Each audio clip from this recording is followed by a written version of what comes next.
So I'll start, everybody, by saying good morning and welcome to this Emergency Services Foundation webinar on the impact on children of emergency services work, which is a really interesting topic. I'd like to start by acknowledging the traditional owners of the land where I am, the Wurundjeri people.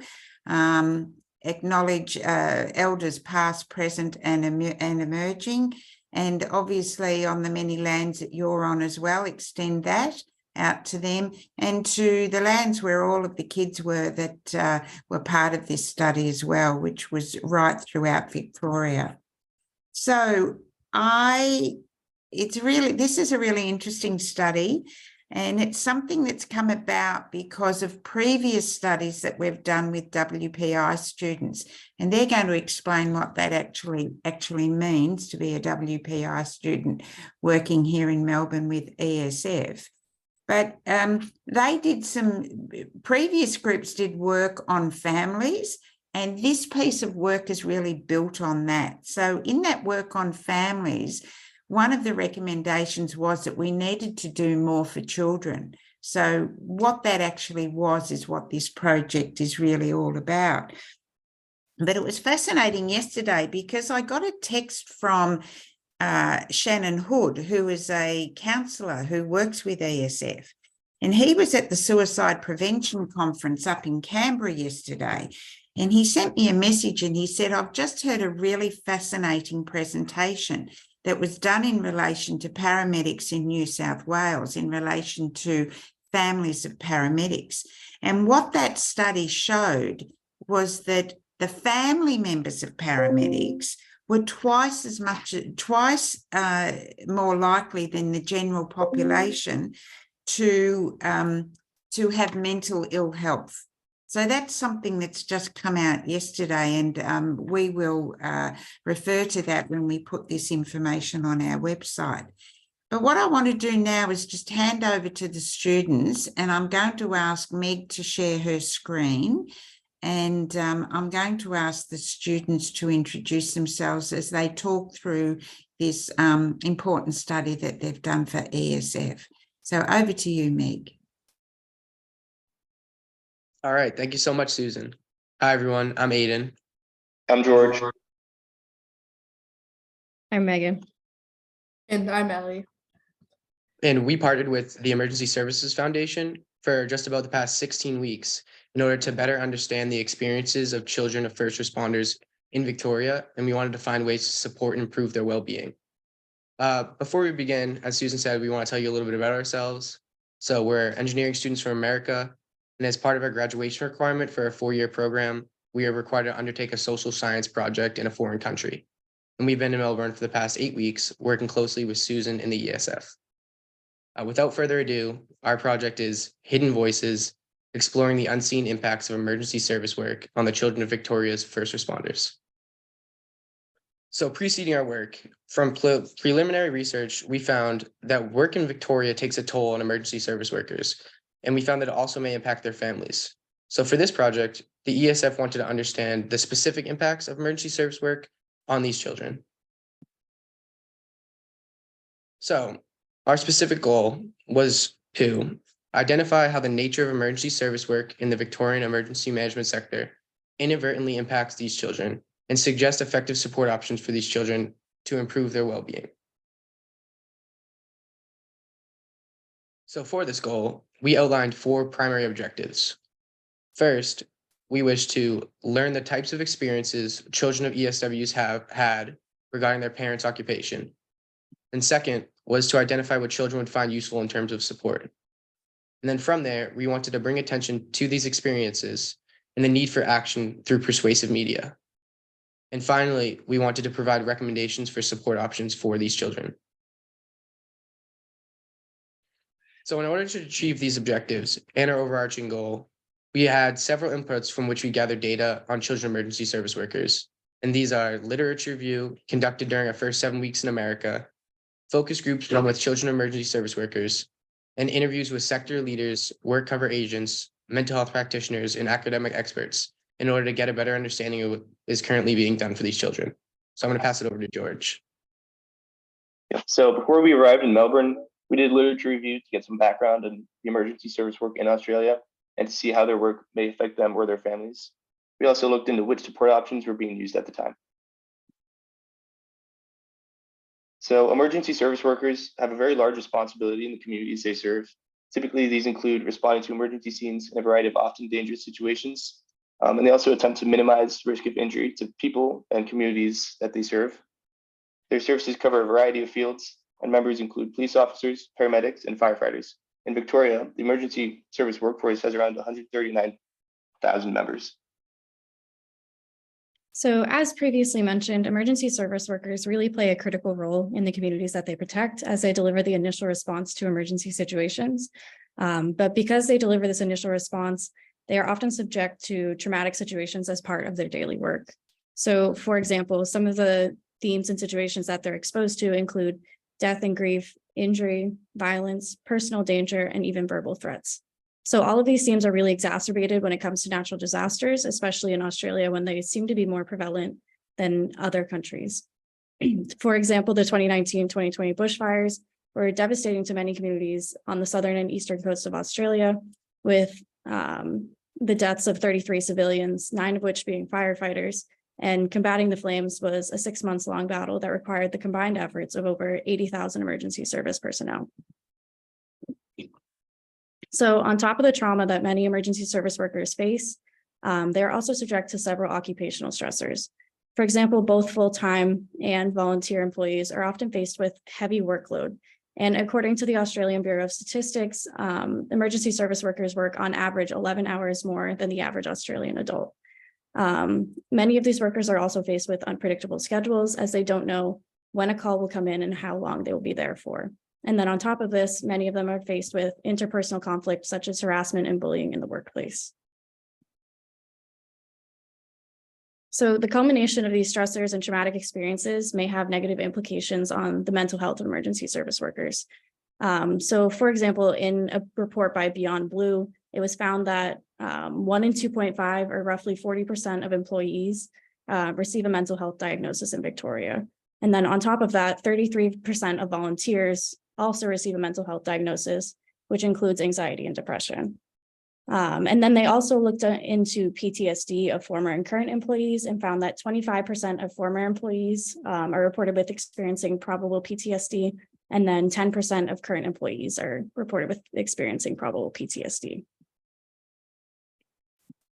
So going off of this, a study in 2022 by WorkSafe Victoria found that since 2020, mental injury claims from emergency services employers have increased.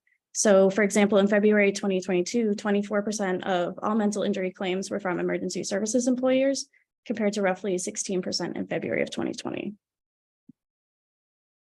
So not only is the mental health of emergency service workers impacted by their occupation, but studies show that many of these stressors are brought home and impact their families. So this is the result of both past ESF reports and multiple studies from all around the world, really. And it's found that many family members have to cope with excess worrying, loneliness, secondary trauma, anxiety, stress, and withdrawal, all as a result of their parents' occupation. However, few studies exist that specifically examine the effects of emergency service work on children. Because of this, we decided to research how the relationship between parent and child directly impacts a child's well-being, as we thought this was specifically important for families of emergency service workers. So first, for example, Emerging Minds, a study they did tells us that parents can experience stressful situations as a part of their work, and then parents can come home and their interactions will change because of this, and their behavior with their child will be altered. This can affect the child's personality and social and cognitive development. And then overall, it can lead to potential long-term damage to a child's well-being and risk of mental injury. In situations like this, parents can work on creating a safe and supportive environment at home. One approach is building this environment is to have a strong support network for the child that incorporates trusted family members and friends. This gives the child different people to go to and share things they may not be comfortable sharing with their parent, and can help reduce the stigma of topics like mental illness by encouraging open discussion. As mentioned, this support is especially important for parents who are ESWs, as having trustworthy individuals to turn to allows parents when they're at work to still maintain their child's well-being, especially with their unpredictable schedules, as they might not always be able to be there for their child physically. In this way, a support network allows the child to grow socially even when the parent is not home. Apart from improvements to mental health, a study by Emerging Minds has also shown that there are a number of other benefits to a strong support network, including increased stability and security, improved sleeping habits, healthier eating habits, more physical activity, and better performance in school. These are all strategies parents can use to help their children. We've also found that it's important for children to have different resources to be able to reach out to. So in our literature review, we found a few organizations with resources, some specifically for emergency service workers, and some just widely available to general public. So one example of these is different programs available. The first one is Kookaburra Kids. So Kookaburra Kids has a wide variety of programs for children, specifically military, but also for emergency service worker children, or just children who have parents with a mental injury. And so these camps have a lot of different activities, but also like chat groups where they teach kids different mental health literacy and help them build resilience for later on in life. There are also different counseling programs. I know the main one here is the EAP, the Employee Assistance Program. In this program, basically employers give their employees resources so their families can get counseling. And lastly is like different summits or conferences that have different workshops and different discussions to help emergency service workers themselves build these skills. There are also a wide variety of online resources available for both first responders and their families. A good example of this is Beyond Blue. Beyond Blue has an entire section of their website dedicated to resources for youth. They list a lot of different supports and services and how to access them. They also have their own online forum where youth can go to ask questions and share their experiences. And there are also a lot of different self-help programs that youth can use, maybe if they don't have a lot of time on their hands, or maybe if they're too shy to reach out for help. Lastly, there are a lot of different opportunities for financial aid. A great example of this is an organization in the US called the First Responders Children Foundation. So they have a lot of different scholarships available for children of emergency service workers who have a parent who has died in the line of action. They also have bereavement assistance, which is a grant given to families who have a parent who has died in the line of action. And then they also have emergency hardship grants, which is given to a family if they're going through a rough time, maybe if they've had like a child emergency or something like that. And although all these resources exist, there's still so much more we can do, especially specifically for the children of Victoria, as not all these resources are available in Victoria. And so this is where our project comes in. So that's what we were able to learn from our preliminary research. But to learn more about the specific experiences these children face, focus groups were conducted to hear their stories firsthand. So while there are many considerations that come into play when conducting a focus group, having one with children can be especially challenging due to the risks and ethical considerations that must be acknowledged, including confidentiality, anonymity, and the sensitivity of the topics discussed. So to maintain the confidentiality of these focus group participants, both consent and assent forms were provided to the participants or their parents if necessary before the discussion. And additionally, verbal consent was obtained during the focus group. To ensure the discussion was fully anonymous, no video recordings were saved. It was conducted over Zoom. And so no identifying information like photos or names were used anywhere in our deliverables, whether that be in the video or the reports. And finally, due to the sensitive nature of the topics, The prompts we used during the discussions were carefully worded and vetted by professionals to minimize any potential risk. And additionally, a mental health expert was present during the discussion in case the children wanted someone to talk to during or after the conversation.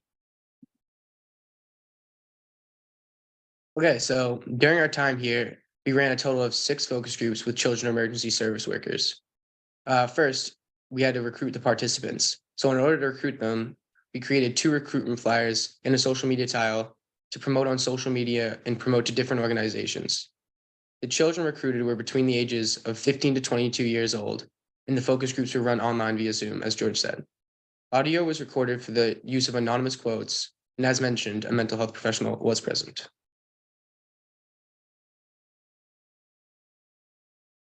So out of the total 23 children, 6 had a parent that worked in the police force, specifically VicPol, 2 had a parent in SES, 5 were paramedics for Ambulance Victoria, and 10 were firefighters, either in the CFA, FRV, or Forest Fire Management Victoria.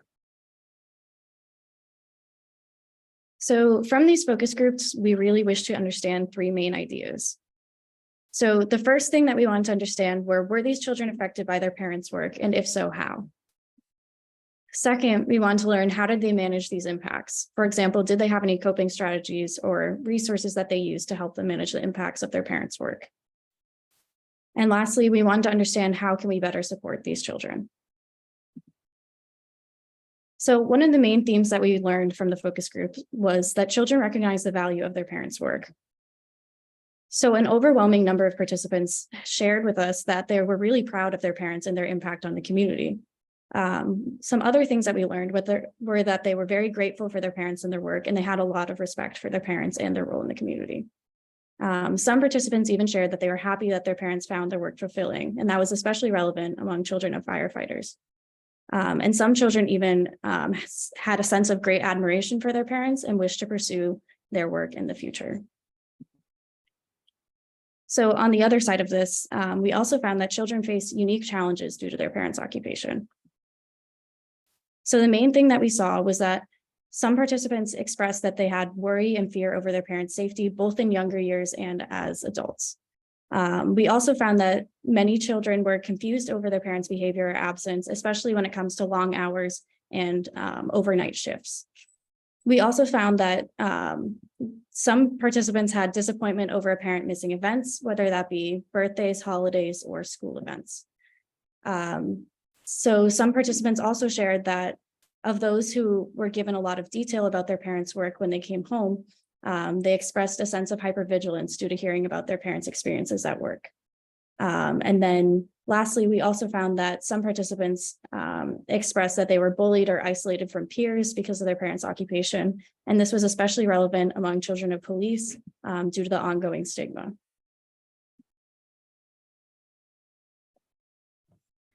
While I found talking to children to be important, we also found it important to talk to different sector leaders and workover agents.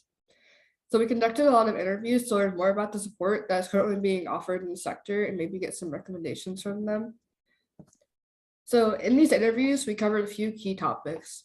This included what is currently being done to support the children of emergency service workers, how are these supports being utilized, what is the effectiveness of these support options, and what other support options could be effective. From these interviews, we found that some agencies had support. For example, a lot of agencies had the EAP, or Employee Assistance Program, which gives counseling to children and their families. However, many of the children were not aware of these services and they were not utilized. And so many expressed the need to offer more. So as another part of the interview process, we also spoke to mental health practitioners as well as academic experts who had knowledge in the area. So from these interviews, we learned that emergency service work often has negative effects on these children, which fits the stories that we heard from the children during the focus groups. And they also had found that communication between the parent and the child is often limited due to the nature of the parent's work. They had found that mental health literacy among these children was a very important aspect of addressing the overall issue, as it gives the children a chance to understand what their parents are going through. And finally, they had found that giving the children someone to talk to who understands their experiences can be very beneficial, whether that be a counselor or even another child. So from all the research we've done, we were able to identify a number of key findings that were supported by both the children we spoke to, as well as the interviews we conducted. So we found that most children express a feeling of pride towards their parents' work, but a lack of communication between the parent and child can often leave them feeling isolated. What we heard from the children is that some children may be bullied due to their parents' occupation, and others become hypervigilant after hearing about the experiences that their parents face on the job. We've also found that children often don't understand the mental health issues that either themselves or their parents are experiencing, and stigma may prevent them from reaching out for help or understanding. This is a finding that we got from the focus groups and that the mental health experts were able to corroborate. However, as a whole, we found that the children are eager to communicate with people who understand their experiences, and organizations are more than willing to provide more help.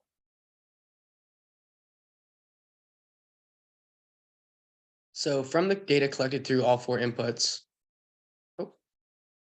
there we go. From the data collected through all 4 inputs, we found that both organizations and children want the same outcomes. And through this data processing, we've come up with the ACE method, which is comprised of 3 key recommendations that would better support the children emergency service workers. So the first method is awareness. So what we basically found was that the children was that the experiences and struggles that they go through are unique, and they're also not well understood.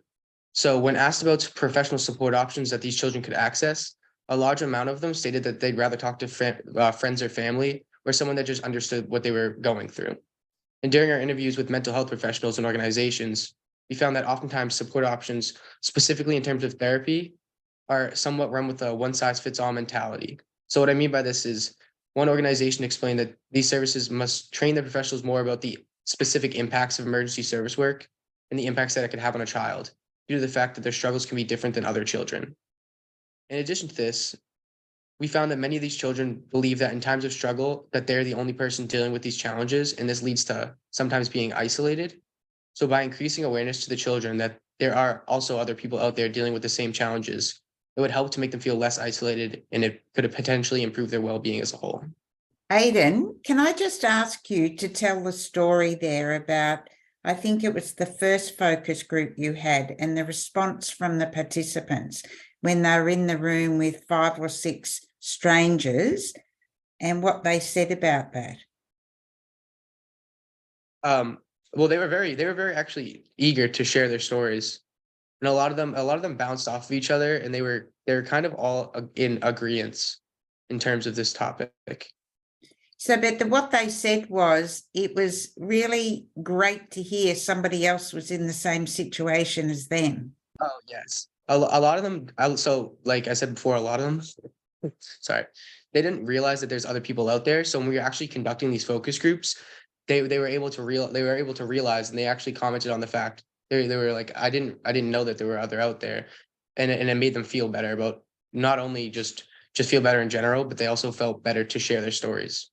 They felt that they were alone, and it was good to hear from other kids of emergency service workers who were sort of saying exactly the same things. Yes.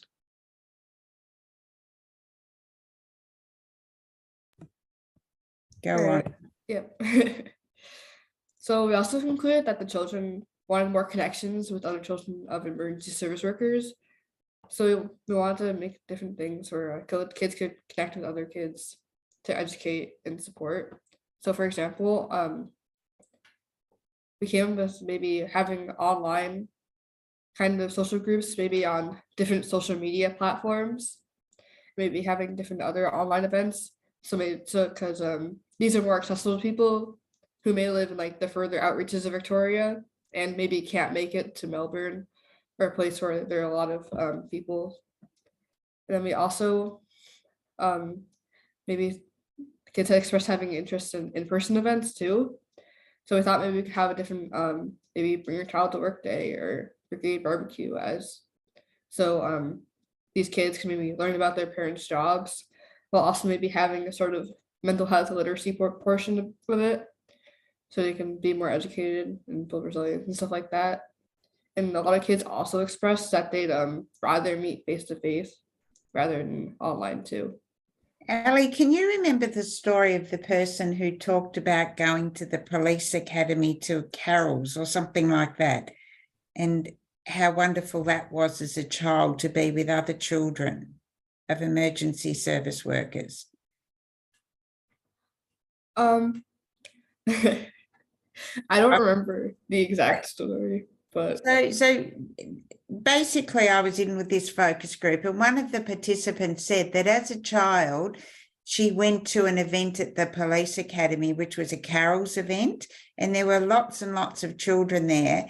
And she just thought how wonderful that was to be with children of other emergency service workers. And, you know, she was older now, but she really remembered that as something that was valuable. Okay, go on. lastly, we found the need for more education. So we found that counselors need to be more educated on the stresses of emergency service work and how this might specifically affect children.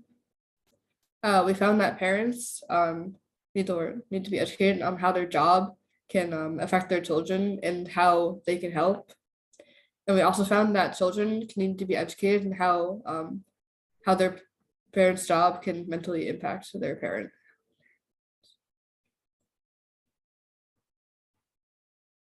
Okay, so in conclusion, we feel like we've contributed to the knowledge and understanding about what children want and what they need, and we hope this will be helpful for the emergency service sector in Victoria. And now we're going to show you guys a short video clip highlighting the lived experiences of emergency service workers.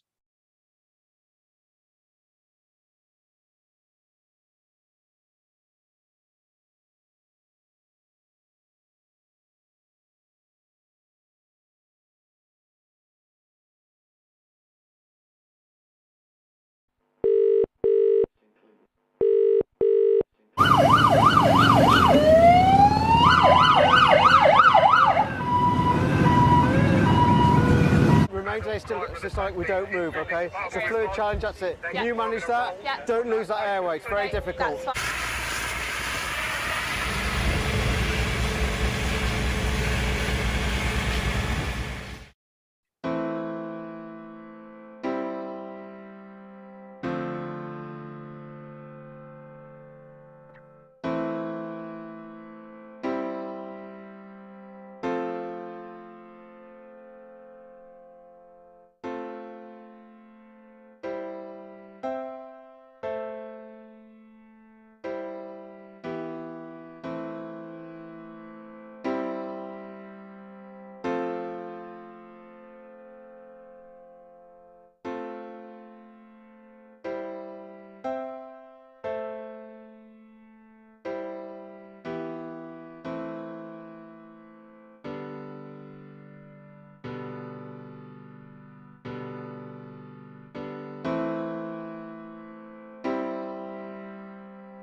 I remember when I was a kid, I was super proud of my dad. Like I was super he sometimes he would come to like sport carnivals and stuff. He'd pop by like if he was in the van or something, and I would be like, look, that's my dad. Like he's here, like super excited.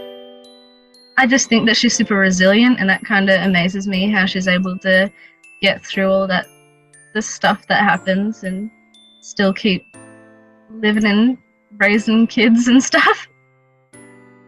I'd say I would feel a lot of respect for my parents for what they would put up with at work and how hard they'd have to work, and having to spend time away from family.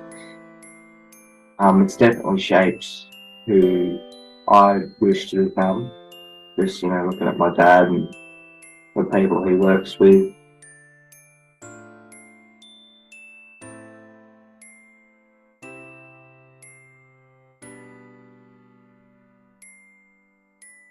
There's definitely a sense of at the moment, all the time when they're all on shift, there's definitely a moment, you feel scared. You don't know whether or not they're coming home.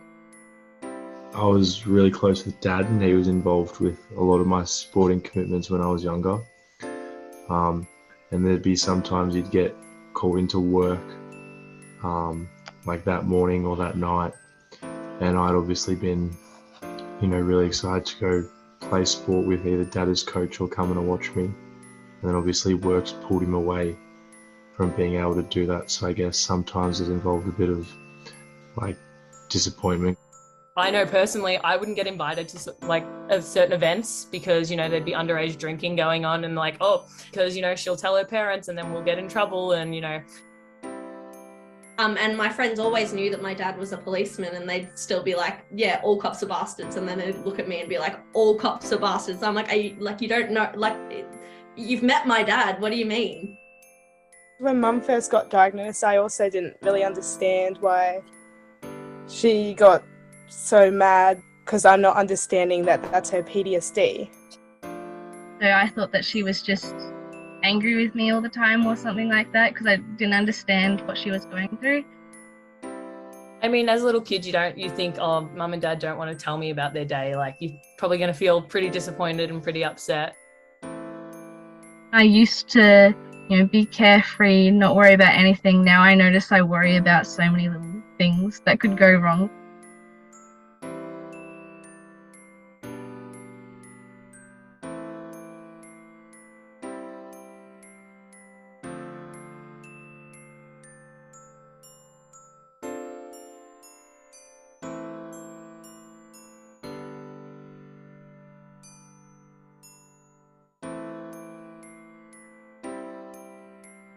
When I was going in high school, I used to tell my friends that I was doing something completely different. I always used to make up excuses because I didn't want them to know that I was going to go see a counsellor.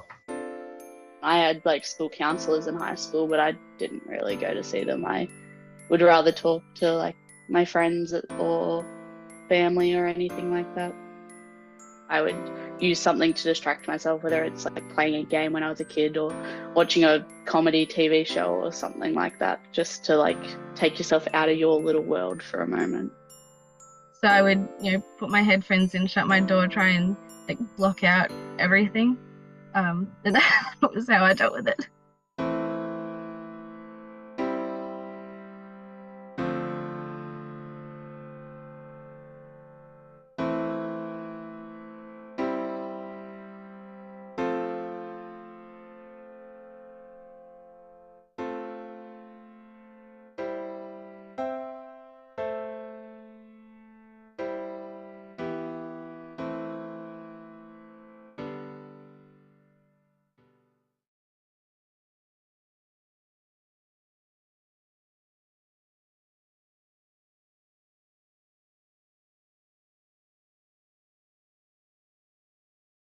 All right, so thank you all for attending this presentation. We'd like to thank the Emergency Services Foundation and Susan McKenzie for giving us the opportunity to take on this project, Mary Sibison and Naomi Palmer for being the primary mental health practitioners present at each focus group, all organizations that we interviewed for the research, and Steve McCauley and Lorraine Higgins for being our project advisors. We would now like to open the floor to any questions you may have. Once again, thank you all. Thank you, Aidan. Well done, everyone. So, yes, we're just looking to see if there's any questions.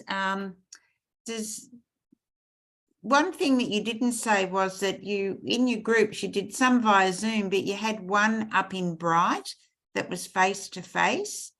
So that was interesting too. And I think that Bright one really brought home the difference in terms of regional people and regional kids. And the kids there were while they wanted to connect with people, they were very conscious of the fact that for them to come to Melbourne to do something was a really big deal.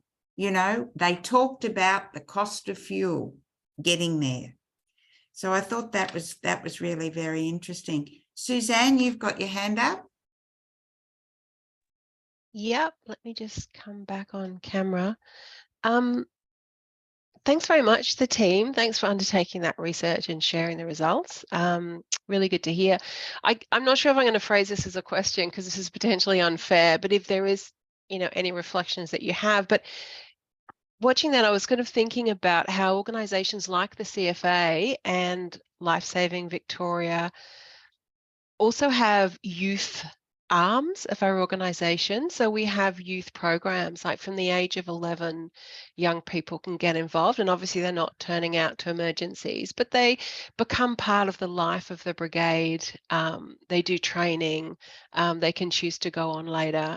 It just is causing me, I guess, to reflect on whether that's actually helpful or not, that proximity to their parents doing that work, the proximity to the traumatic events, whether it's helpful to know more and be part of it, or whether it's not. So just throwing in that reflection in case there's anything you want to add, but it's a hard question. So don't expect you to have the answer. I'll give a reflection to start with, and then the students can follow. I think there was really two different groups of people. There were the ones who said, and there was a voice in the video that said, we want to follow on, in our parents' footsteps. We're inspired by what they do. And then there was the other group who were very much more wary about what they heard and impacted by what they heard. So I think there was two different groups. We were very conscious of Life Saving and CFA having those youth programs, and we deliberately sort of scoped this so it didn't bring in that group, because we thought it would affect this particular study. But I mean, potentially that's another group that could be looked at in the future. What's your reflection, team, in terms of, of what Suzanne said? Have any of you got a reflection on that?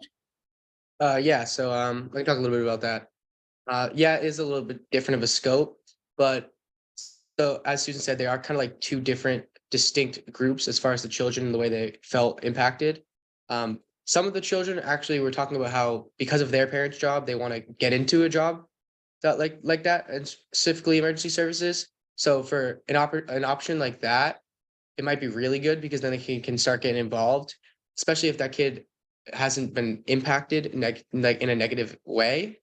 But for the people who have been hearing the stories or have been really close to the trauma, it does vary on a case-to-case basis. But by allowing to have that option out there, it could be beneficial. But as long as the child can decide whether or not it's something that they want to partake in. Does anybody else have a reflection from the team? I think it was very clear that police and paramedic kids were most affected by the work of their parents. What I heard when we heard, for example, CFA, Suzanne, was the worrying point was when they're away on campaign events. Yeah, sure. That's the big issue for them, is, the lack of communication, the lack of certainty where their parents are, that sort of thing. Yeah, that makes sense. Yeah. Greg. Thanks, Susan. I suppose the thing that really comes to forefront of my mind is, and I'll speak from a VicPol perspective, is we have a lot of education both through the academy and throughout the career around mental health awareness and etc. for the employees. But this really strikes home to me, and in all my time of delivering those presentations, never is there any topics covered around about how employees can protect their children, which is what we've just been talking about. And I know through our family's participation in the ESF podcast, one of the things that's come through for me and my wife is about our inadvertent exposure to our kids through conversations that my wife and I have over the, which we didn't even realize the kids were listening to. So I think we really need to look hard about the education component for the employees around their children from a very early part of their employment, is what I take out of it. And I think that's absolutely spot on, Greg. That's definitely what we heard. And I remember the statement in the video about being hypervigilant. And, it's about talking about incidents, and then the kids become hypervigilant because of what they've heard. and, you know, fearful because of what they've heard. So definitely about making people aware of how that is translated home. But then on the other side of that, Greg, there were other kids who said they felt that when their parents withdrew and, you know, they're sitting around the dinner table and saying, how was your day? And the parents didn't respond or wouldn't respond, that was troubling to them as well. Yeah. George or Megan or Ellie or someone, would you like to comment on that? Yeah, I can say I think it's definitely a fine line between sharing too much and not sharing enough.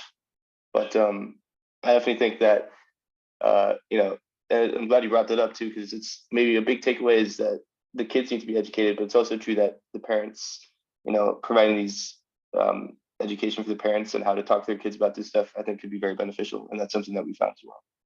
Yeah. Kate. Thank you. I just wanted to say thank you so much to all of you. This is an extraordinary piece of work. So thank you so much for all the work that you've done, and the findings here are going to be invaluable, I'm sure. Couple of questions. One is relating to, and I'm conscious of the sample size, so please just say, nah, Kate, there's no way we could, could talk to this.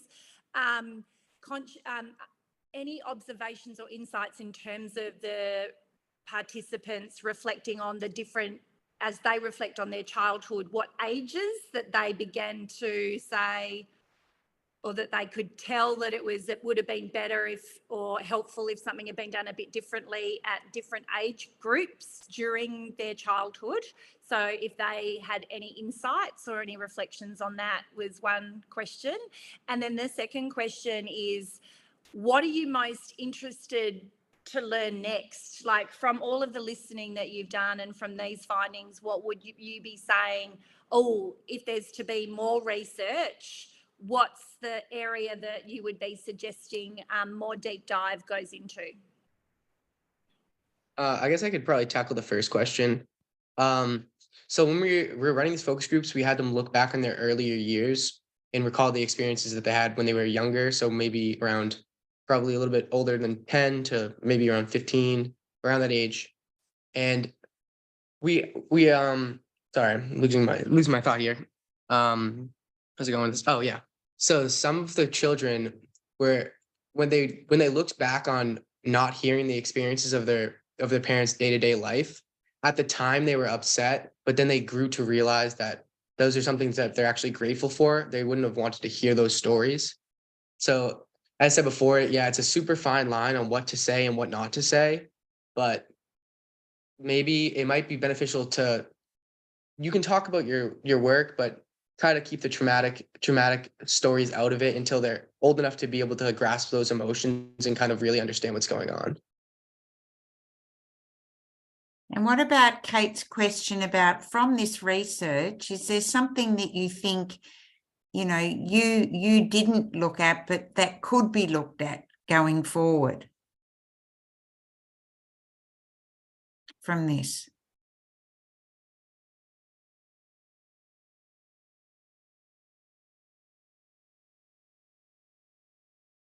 Have a think about that while we get Martine's question.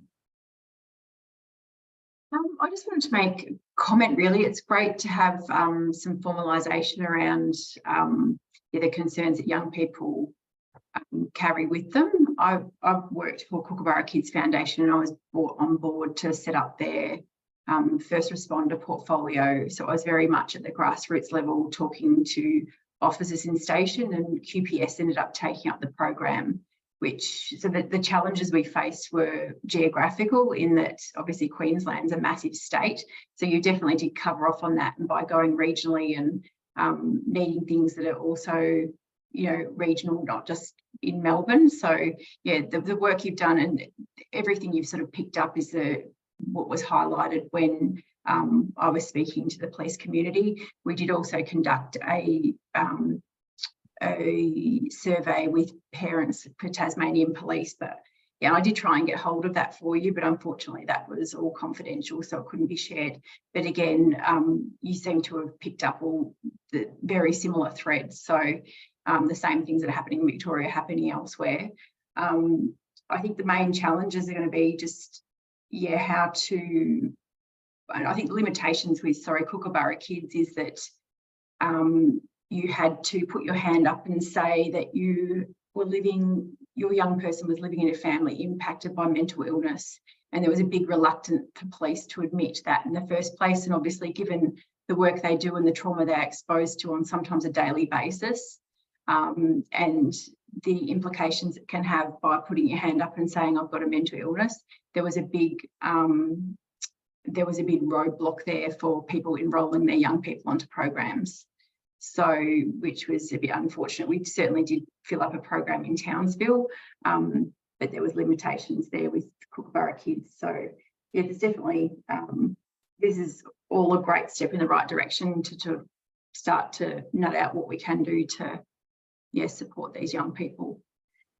Kate, in answer to your question, one thing that came to mind for me was, and the students didn't make too much of this here, but was about exploring the opportunity of when somebody is with a work cover provider, that potentially that there's something done for the kids as well.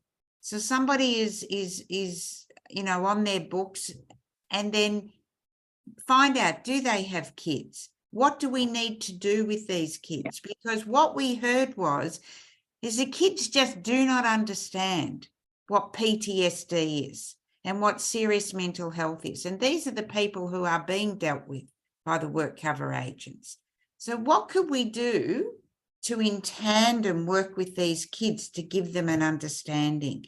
And that's the point I was trying to make with the focus group, where 5 or 6 people in there, and then they said, oh, you're dealing with the same thing as me. Your mum's behaving the same as my mum. Your dad's behaving the same as my dad. I thought that was just me.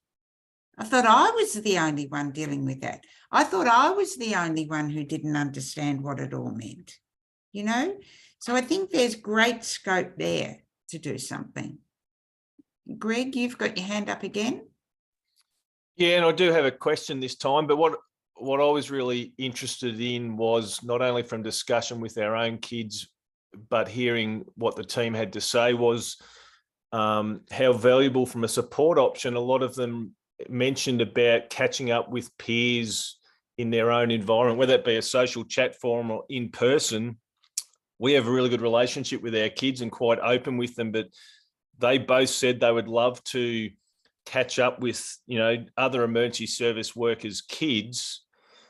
Team, what was the breakdown, or what was the percentage of the children that were involved in the focus groups that mentioned their willingness or want to be involved in that sort of environment? Who's going to answer that?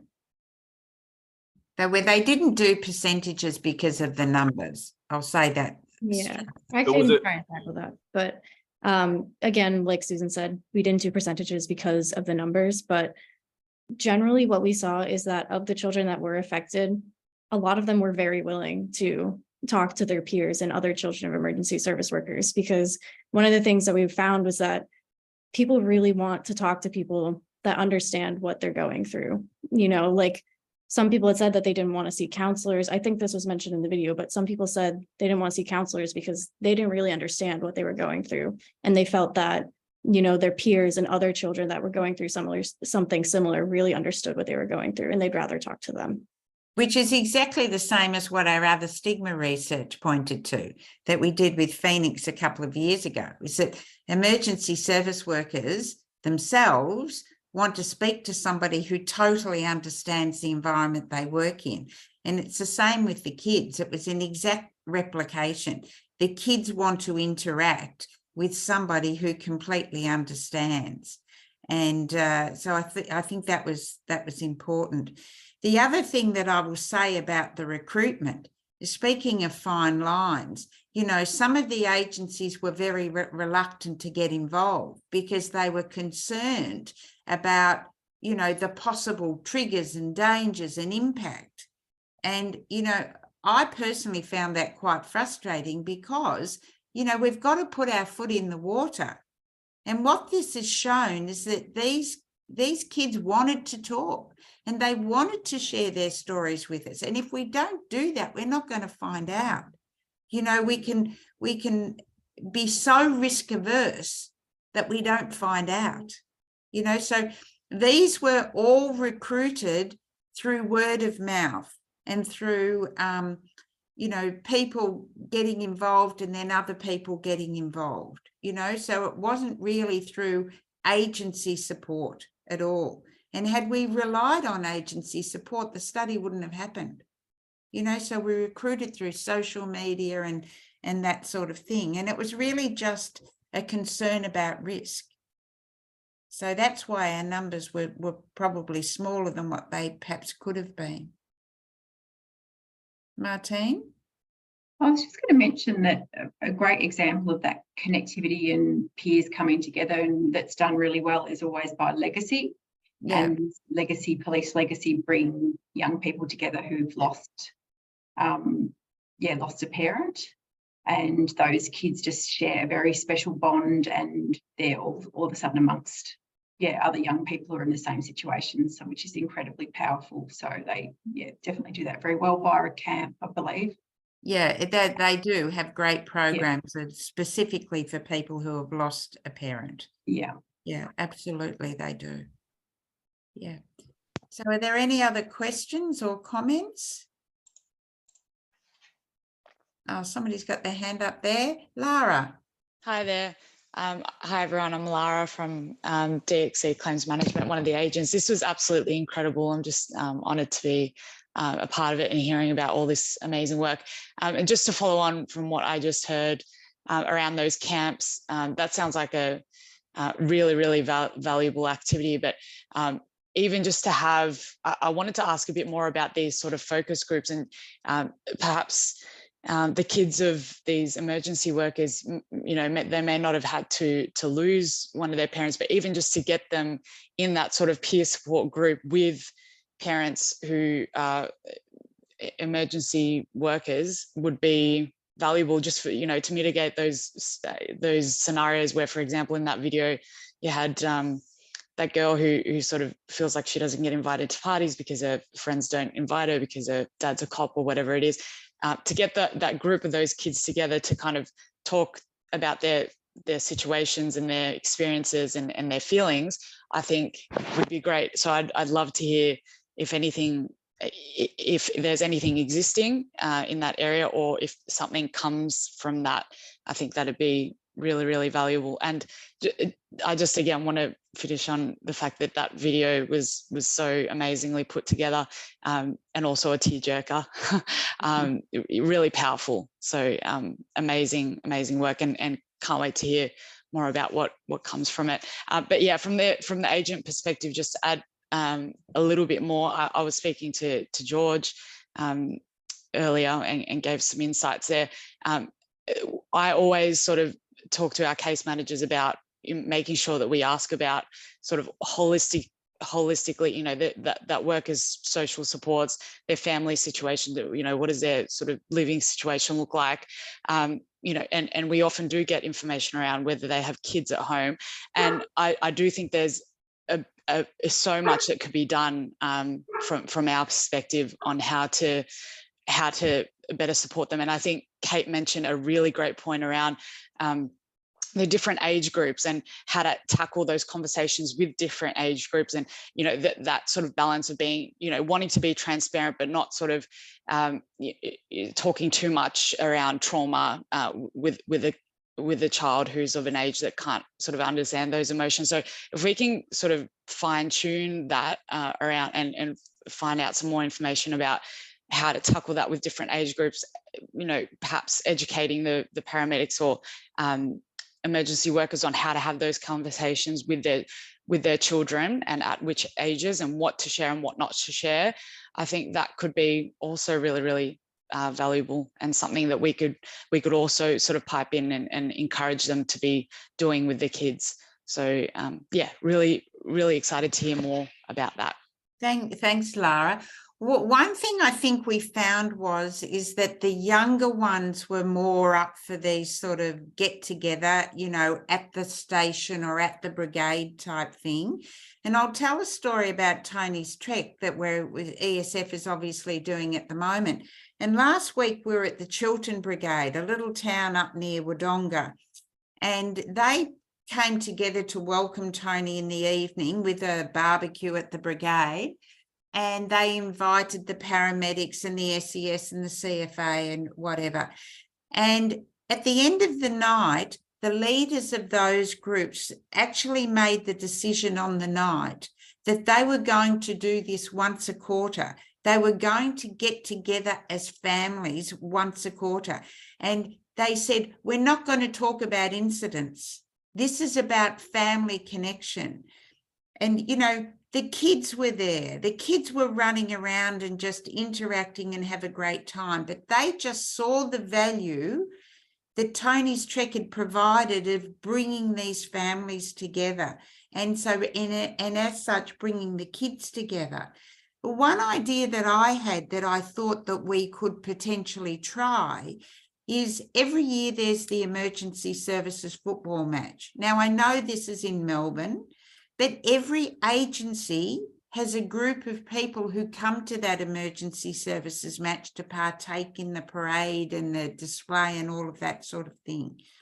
We could potentially do something for kids on that day, you know, on the side somewhere. We could run I don't know what you want to call it, a sort of a day camp or whatever it is, where you run something for those kids on the side and bring them together and break them into different age groups and do a bit of sort of get to know you and throw in a bit of mental health literacy in there as well.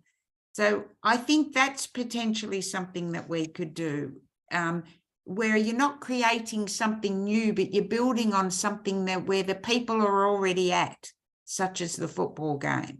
Because we get hundreds of emergency service people coming to that from right across the state. But that could be a great place to trial something.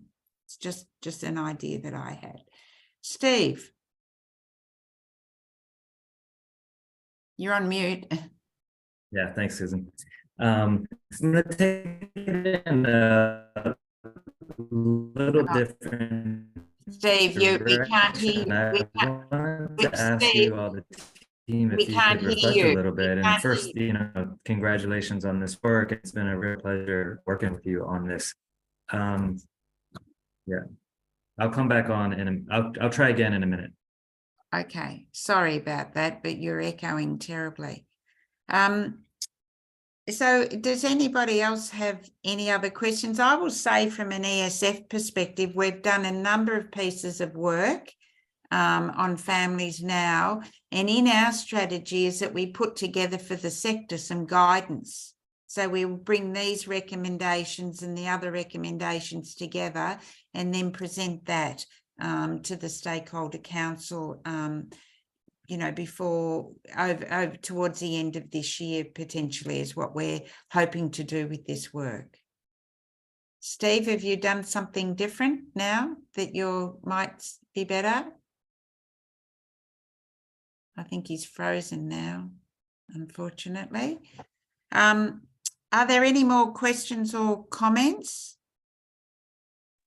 I think there was some in the chat. Oh, was there? Okay, I beg your pardon.